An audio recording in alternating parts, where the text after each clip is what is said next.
ஏசாயா தீர்க்கதரிசியின் புஸ்தகம் 29ஆம் அதிகாரம். தாவீது வாசம் பண்ணின நகரமாகிய அரியேலே, அரியேலே ஐயோ!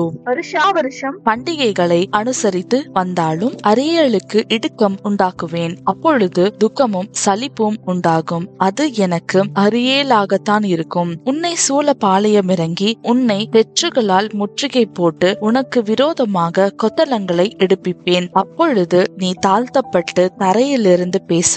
உன் பேச்சு பணிந்ததாய் மண்ணிலிருந்து புறப்பட்டு உன் சத்தம் அஞ்சனம் பார்க்கிறவனுடைய சத்தத்தை போல் தரையிலிருந்து முணுமுணுத்து உன் வாக்கு மண்ணிலிருந்து பசகு சென்று உரைக்கும். உன்மேல் வருகிற அந்நியரின் திரள் பொடித்தூள தனையாகவும் பலவந்தரின் திரள் பறக்கும் பதர்களத்தனையாகவும் இருக்கும். அது திடீரென்று சடுதியாய் சம்பவிக்கும்.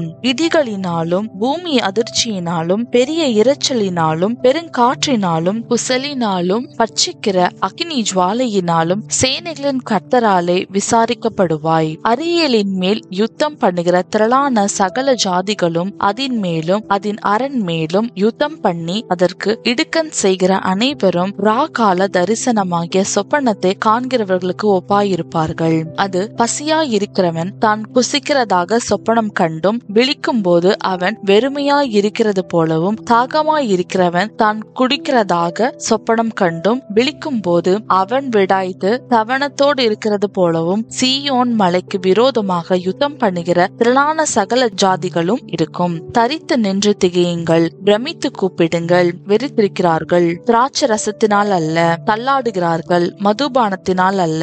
கர்த்தர் உங்கள் மேல் கனநித்திரையின் ஆவியை வரப்பண்ணி உங்கள் கண்களை அடைத்து ஞான திருஷ்டிக்காரராகிய உங்கள் தீர்க்கதரிசிகளுக்கும் தலைவர்களுக்கும் முக்காடு போட்டார். ஆதலால் தரிசனமெல்லாம் உங்களுக்கு முத்திரிக்கப்பட்ட புஸ்தகத்தின் வசனங்களை போலிருக்கும். வாசிக்க அறிந்திருக்கிற ஒருவனுக்கு அதை கொடுத்து நீ இதை வாசி என்றால் அவன் இது என்னால் கூடாது, இது முத்திரித்திருக்கிறது என்பான். அல்லது வாசிக்க தெரியாதவனிடத்தில் புஸ்தகத்தை கொடுத்து நீ இதை வாசி என்றால் அவன் எனக்கு வாசிக்க தெரியாது என்பான். இந்த ஜனங்கள் தங்கள் வாயினால் என்னிடத்தில் சேர்ந்து தங்கள் உதடுகளினால் என்னை கனம் பண்ணுகிறார்கள். அவர்கள் இருதயமோ எனக்கு தூரமாய் விலகி இருக்கிறது. அவர்கள் எனக்கு பயப்படுகிற பயம் மனுஷராலே போதிக்கப்பட்ட கற்பனையாயிருக்கிறது. ஆதலால் இதோ நான் அற்புதமும் ஆச்சரியமுமான பிரகாரமாக இந்த ஜனங்களுக்குள்ளே ஒரு அதிசயத்தை செய்வேன். அவர்களுடைய ஞானிகளின் ஞானம் கேட்டு அவர்களுடைய விவேகங்களின் விவேகம் மறைந்து போகும் என்று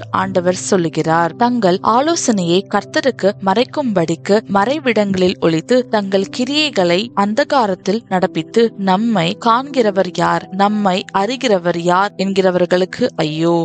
நீங்கள் எவ்வளவு மாறுபாடுள்ளவர்கள்! குயவன் களிமண்ணுக்கு சமானமாக எண்ணப்படலாமோ? உண்டாக்கப்பட்டது தன்னை உண்டாக்கினவரை குறித்து அவர் என்னை உண்டாக்கினதில்லை என்றும் உருவாக்கப்பட்டது தன்னை உருவாக்கினவரை குறித்து அவருக்கு புத்தி இல்லை என்றும் சொல்ல தகுமோ? இன்னும் கொஞ்ச காலத்தில் அல்லவோ லீபனோன் செழிப்பான வயல்வெளியாக மாறும், செழிப்பான வயல்வெளி காடாக எண்ணப்படும். அக்காலத்திலே செவிடர் புஸ்தகத்தின் வசனங்களை கேட்பார்கள். குருடரின் கண்கள் இருளுக்கும் அந்தகாரத்துக்கும் நீங்களாகி பார்வை அடையும். சிறுமையானவர்கள் கர்த்தருக்குள் மிகவும் மகிழ்ந்து மனுஷரில் எளிமையானவர்கள் இஸ்ரவேலின் பரிசுத்தருக்குள் களி கூறுவார்கள். கொடியன் அற்று போவான், சக்கந்தக்காரன் இல்லாமற் போவான். ஒரு வார்த்தையின் நிமித்தம் மனுஷனை குற்றப்படுத்தி நியாய வாசலில் தங்களை கடிந்து கொள்ளுகிறவனுக்கும் கண்ணி வைத்து நீதிமானை நிர்நிமித்தமாய் துரத்தி இப்படி அக்கிரமம் செய்ய வகை தேடுகிற யாவரும் சங்கரிக்கப்படுவார்கள்.